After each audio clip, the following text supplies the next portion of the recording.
Hello there. Today's video will be somewhat lighthearted. I will be comparing my lap of Laguna Seca with that of Randy Pobst. So a little bit of history here, personal history. The Motor Trend review of the Camaro SS1LE with Randy Pobst driving Laguna Seca was actually the video that made me want this car many years ago, and wanted to purchase this car ever since. And so it felt a little bit like a dream come true moment when I drove Laguna Seca for the first time in a Camaro SS1LE last weekend. And my car was very comparable to that which was driven by Randy Pobst. I was on the stock tires. The alignment was basically the maximum that you would be able to get out of the standard car. And I had slightly better brake pads than stock, but they were almost, I think they were down to the last 10 to 20%. So braking performance was probably similar to factory. So let's watch the laps.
So obviously Randy Pobst is a much better driver than me, but it was nevertheless interesting for me to try and figure out why I was 2 seconds off. And for that reason I made a little Excel spreadsheet with the speeds that were reached at corner apexes as well as between corners. And the interesting thing to see is that despite the fact that I was 2 seconds a lap faster, I was not slower everywhere. There were actually some corners, such as 3, 4, 6 corkscrew, and the last corner, where I was actually a few miles per hour faster than Randy Pobst at the corner apex. But the interesting you will see is that, for example, if you look at the last corner and the straight which follows, despite going through the apex 4 miles per hour faster, at the finish line Randy Pobst is 2 miles per hour faster. Now why is that? Because sometimes it's even more the difference is even more noticeable. For example, out of 10 before 11, 4 miles per hour higher.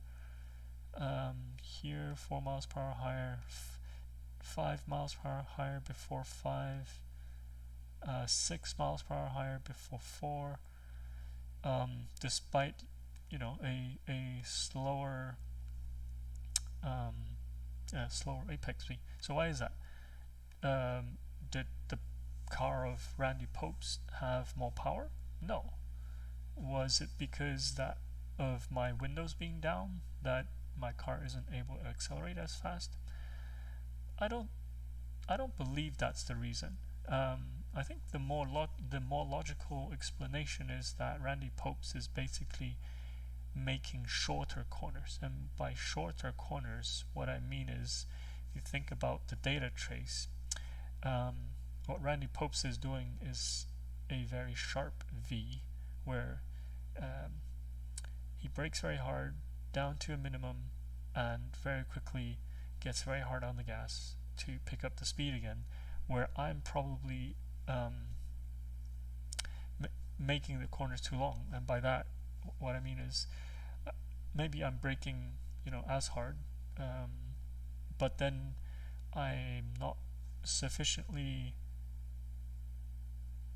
patient with applying the throttle, and therefore say before the apex I'm starting to put too much throttle already, partial throttle, which helps keep the apex speed up, but it comes at the cost of, for example, generating some understeer, which then prevents me from getting to full throttle as hard as Randy Pobst is.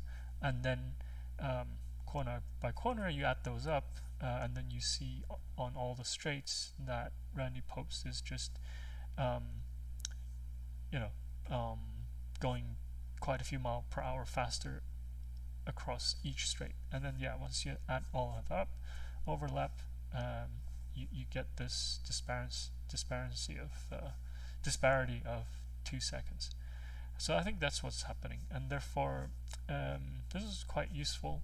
I think it would have been even more apparent if there was actually the data overlay available to compare the two laps, the data traces of the two laps. But even just doing some simple analysis like this, you can see, it gives a clue as to what's happening, and helps me, as a driver, to think about what I should be doing better the next time I'm there. So this was a slightly less technical video. Hope it was still interesting. Until next time. Let me know what you think. In case you think if it's some other aspect of my driving that I should be tackling, such as my driving line or whatever, let me know in the comments. Thank you.